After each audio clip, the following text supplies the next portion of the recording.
হরে কৃষ্ণ। কেমন আছো বন্ধুরা? আশা করি সবাই খুব ভালো আছো। আজ আমি আবারও একটি নতুন টপিক নিয়ে চলে এসেছি। টাইটেল এবং থাম্বনেল দেখে আশা করি বুঝে গেছো। তো আজ আমি তোমাদের বলতে চলেছি শঙ্খ কতবার বাজানো উচিত। বাড়িতে সনাতনীদের বাড়িতে প্রতিদিনই সন্ধ্যা দেওয়া হয় এবং সন্ধ্যার সময় বাড়িতে কতবার শঙ্খ বাজানো উচিত, কতবার বাজান। আপনার কারণে কোনো ভুল হয়ে যাচ্ছে না তো? আপনার পরিবারের কোনো ক্ষতি হয়ে যাচ্ছে না তো? তো ভিডিওটি স্কিপ না করে পুরোটি দেখতে থাকুন।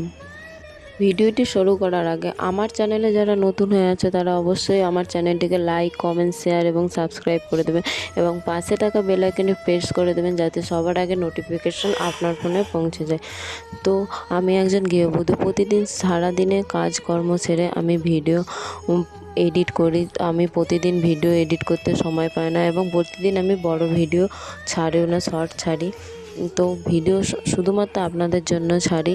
তো এই ভিডিওটি দেখে কারো যদি কোনো উপকার হয়ে থাকে, কারো যদি ভালো লেগে থাকে, অবশ্যই এড়িয়ে যাবেন না আমার ভিডিও এই চ্যানেলটিকে সাবস্ক্রাইব করে পাশে থাকা বেল আইকনটি প্রেস করে দেবেন যাতে সবার আগে নোটিফিকেশন আপনার ফোনে পৌঁছে যায় এবং লাইক এবং একটি কমেন্ট করে দেবেন। আপনাদের একটি লাইক এবং কমেন্টে আমি আরও মোটিভেট হই ভিডিও বানানোর জন্য। তাহলে ভিডিওটি শুরু করা যাক।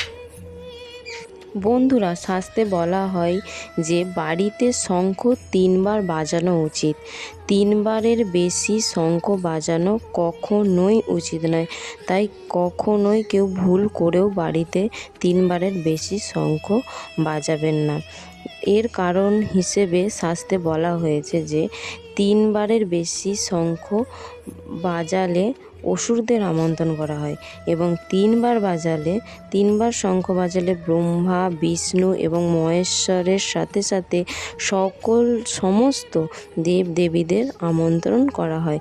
কিন্তু যদি 3বারের বেশি শঙ্খ বাজানো হয় তাহলে দানব এবং অসুরদের নিমন্ত্রিত করা হয়। তাই কখনোই কেউ বাড়িতে 3বারের বেশি শঙ্খ বাজাবেন না।